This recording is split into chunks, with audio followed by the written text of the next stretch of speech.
On February 8th, 2026, Super Bowl 60 weekend had just wrapped up in San Francisco. People got to understand, beef never dies, it just gets old. The entire entertainment industry had been outside. Celebrity parties, brand activations, backstage link-ups, TikTok crossovers, draft pick appearances.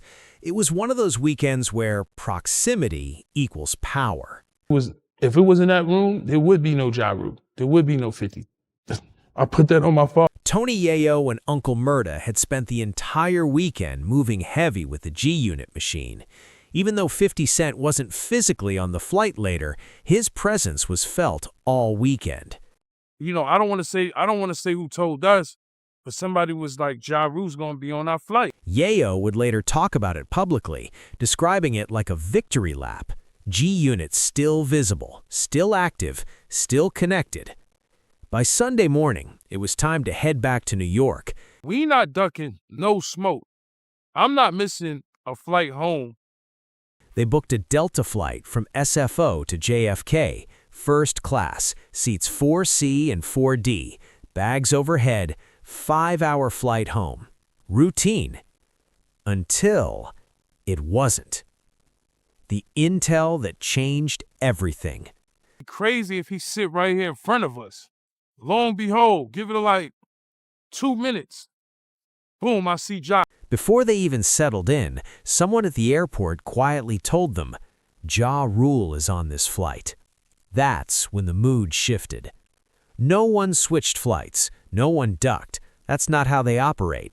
Instead, they sat there fully aware of what was about to walk down that aisle. The surprise factor entirely on their side. He see me. He spooked. He could tell TMZ, he could tell you, he could tell everybody he was spooked because he only seen me. As boarding continued, Yayo noticed 2 empty seats left in first class, one up front and one directly in front of them. He nudged Murda. Then it happened. The moment of contact. Ja Rule walked down the aisle alone. No security, no entourage, just 2 bags and a boarding pass. The second he locked eyes with Yayo, according to Yayo, his demeanor shifted. What do you see? You see 50 Cent, you see Uncle Murda, you see some gangster around all the time. And in their world, seeing one GUnit member means calculating who else might be around. That history runs deep, decades deep. Ja sat in seat 3, directly in front of them. Before the plane even began taxiing, Ja allegedly turned around and asked, "Are we good? We good?" He wasn't even saying it in an aggressive way. He was like, yo, we good, we good. Yayo later described it not as a tough tone, but as someone trying to assess the temperature of the room. Uncle Murda immediately snapped back, telling him not to talk to them at all. In the tight space of a first-class cabin, voices carry. The tension escalated fast. Passengers looked up. Flight attendants approached. Some shit he talking about? I told that man, suck my. Then Yayo raised it another level, loudly telling Ja to suck my dick in front of the entire cabin. And that's when the most unexpected object in hip-hop beef history entered the scene. A Delta Airlines complimentary pillow. Ja grabbed it and threw it at Yayo's head, knocking his hat clean off. This nigga throws a pillow. Come on, Ja, you gotta do better. Almost escalation. Yayo tried to jump up, but the seatbelt caught him mid-rise. Murda stood up across the aisle. For a split second, it looked like this could turn physical, but the flight attendant stepped in immediately with authority, hit the emergency call, and shut it down. So, you know, them seatbelts are sturdy. I tried to get up, and I fell back. Cabin crew separated them and brought them to the front individually. Each was asked if they could continue the flight peacefully. Yayo said yes and returned to his seat. Ja? According to Yayo, he'd been texting during the confrontation, possibly trying to arrange something when they landed in New York. Whether that's true or not, Delta later confirmed that one passenger was rebooked on a later flight. That passenger was Ja Rule. Out to the stewardess there. He was a gay guy, you know. Nothing against gay people, but the way he shut it down was just, He was like, stop! Before things fully cooled off, Yayo reportedly tossed the pillow back in Ja's direction. But that was just the beginning. The internet explosion. Within hours, Uncle Murda uploaded footage to Instagram. The video showed Ja walking down the aisle while Murda narrated in real time, calling him out. I knew that. He took himself off the plane. You know what I'm saying? It wasn't staged. It wasn't a music video. It was raw, shaky iPhone footage inside first class. The second clip showed Ja's empty seat after being removed, with Murda smiling and claiming victory. By Sunday night, every major hip-hop blog had picked it up, millions of views in under 24 hours. Then, the real escalation began. Here you go anyway, bitch ass. Threw his pillow right back to him. The same pillow he threw in my threw it right back to him. 50 Cent entered the chat. On February 9th, 50 reposted the footage to his 30+ million followers. His caption mocked Ja for being alone and making a scene to get removed. He even tagged his cognac brand, because even during beef, branding never stops. Then he escalated further. 50 posted an AI-generated parody video recreating the plane incident, exaggerating Ja's reactions and turning the situation into full viral satire. The animation was clearly designed to maximize embarrassment and engagement. And it worked. Millions of views, reposts everywhere. Comment sections split in two, one side laughing and clowning Ja for throwing a pillow, the other saying grown men in their 40s and 50s should act differently. Regardless of opinion, the story dominated the hip-hop news cycle. Ja Rule fires back. On February 10th, Ja went to X, formerly Twitter, and posted his version. He claimed he approached them alone. He said he popped on these punks by himself. He admitted to throwing the pillow and said knocking Yayo's hat off was hilarious. He showed zero regret.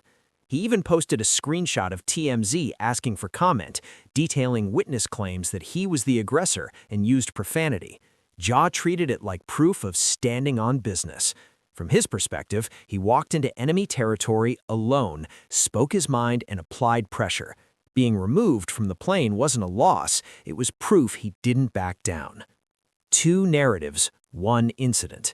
From the outside, there are two completely different realities. From GUnit's perspective, they treated it like content gold, filmed it, posted it, monetized it, then broke it down in interviews.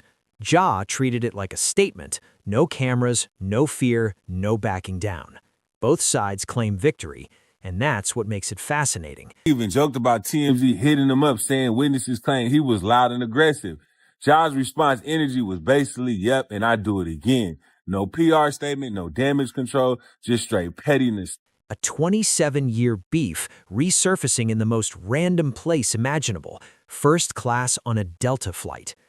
The darker undertone. But underneath the memes and AI edits, Yayo made a serious point in interviews. This rivalry didn't start online. There were old studio altercations, street tensions, close calls, situations that allegedly could have gone much worse in earlier years. Fifth wasn't on the plane because niggas would have been amped up because he... The reason this stayed a pillow incident is simple. Location. Federal airspace, seatbelt signs, cameras, crew intervention. In another setting, in another era, the outcome might have been very different. That's not internet theaters. That's decades of unresolved tension compressed into 5 hours at 30,000 feet. And in 2026, the only thing separating a viral moment from a serious escalation was a flight attendant who wasn't playing. That's how long beef lives in hip-hop, even when it's 30,000 feet above the ground. In 2026, the most dangerous weapon available on that Delta flight was a complimentary pillow. That's not a joke, that's context, because the environment contained what the men involved might not have contained themselves. Because if you want to understand why Ja Rule and a GUnit affiliate cannot occupy the same first-class cabin without it turning into a scene, you have to rewind all the way back to late 1990s South Jamaica, Queens. That's where this fire was lit. And nothing, not prison time, not business empires, not age, not distance, has ever put it out. The same blocks, the same shadows. Both 50 Cent and Ja Rule grew up in the same corridors of Queens, South Jamaica, Hollis, blocks between Merrick Boulevard and Guy Brewer Boulevard. This wasn't a rap industry rivalry that started in boardrooms. It started in neighborhoods shaped by the legacy of 1980s street figures like Kenneth McGriff, better known as Supreme, and other influential names whose reputations were woven into Queens street culture. Both Ja and 50 rapped about that world because they came from it. For a brief window in the late 90s, their paths overlapped without open hostility. They were rising artists in the same borough, moving through the same circles. Then 1999 happened. The Chain incident and suspicion. Not the club, not the studio, not an award show, a plan, which just proves some rap beefs never expire. They don't age, they just go quiet until... The most commonly cited flashpoint? An associate of 50 Cent allegedly robbed Ja Rule for his chain at gunpoint during a period when both were building local buzz. Ja later saw 50 in proximity to the person involved. Suspicion was planted. 50 has always denied involvement, but perception doesn't need proof to become permanent. Ja reportedly took the grievance back to his Murder Inc. camp. 50 felt iced out by a crew he thought he was cool with. Distrust hardened into hostility. Ja has told a different version, saying it began during the Murder for Life video shoot on Jamaica Avenue, where 50 allegedly felt disrespected and jealous of the love Ja was receiving locally. Add another layer, Irv Gotti had rejected 50's demo tape earlier.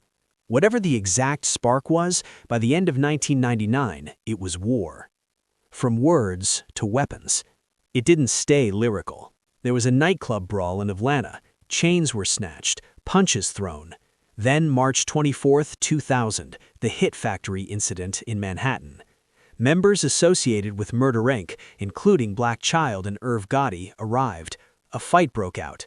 50 was stabbed in the hand and chest. He survived, needed stitches, publicly downplayed it.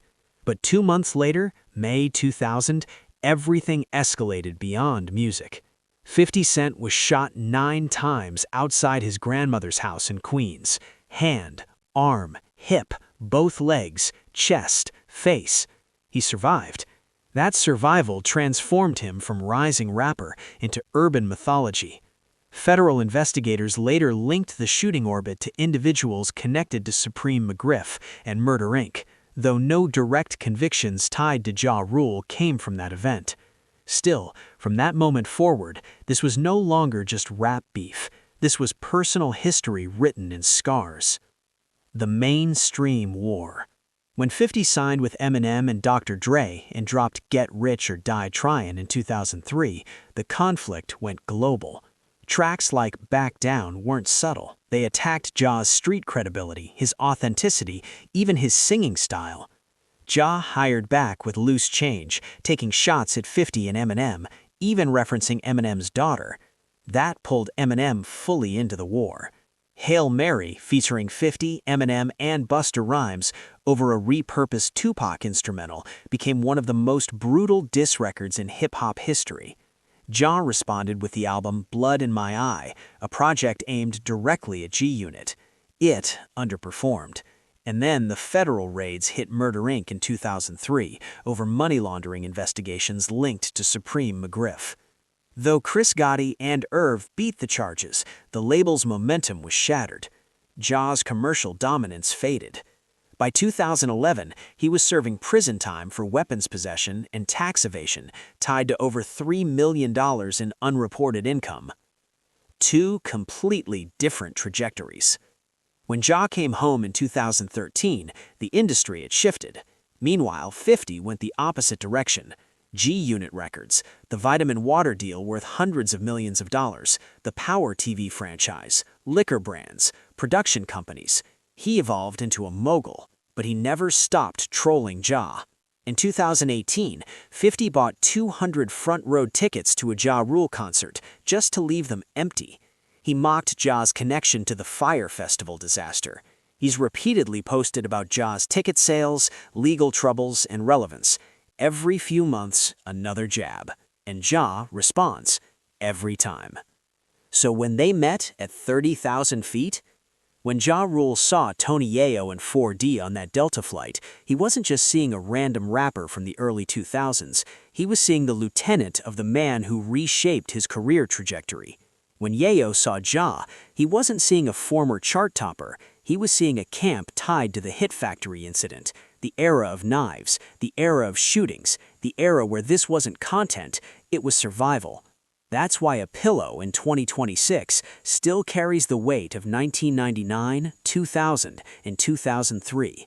The setting changed. Knives became pillows, diss tracks became AI parody videos, street confrontations became Instagram reels, but the feeling underneath, exactly the same. No expiration date. On interviews, Yayo has made it clear there's no reconciliation waiting in the background, no philosophical explanation, just, it is what it is. And 50 once said years ago, it ain't over till one of us gone. They're men in their late 40s and early 50s now, fathers, businessmen, public figures. But the moment they're breathing the same recycled air in a first-class cabin, it's 2003 again. Why people can't stop watching. This isn't about record sales anymore. It's about pride, history. Two sides of the same neighborhood who chose different paths and never forgave each other for it. It's irrational, it's permanent, it's deeply human. And whether it's a studio in Midtown, a club in Atlanta, or a Delta flight to JFK, when those two worlds collide, the energy doesn't mature, it just resurfaces. And that's why people keep watching, because some grudges don't fade, they just wait.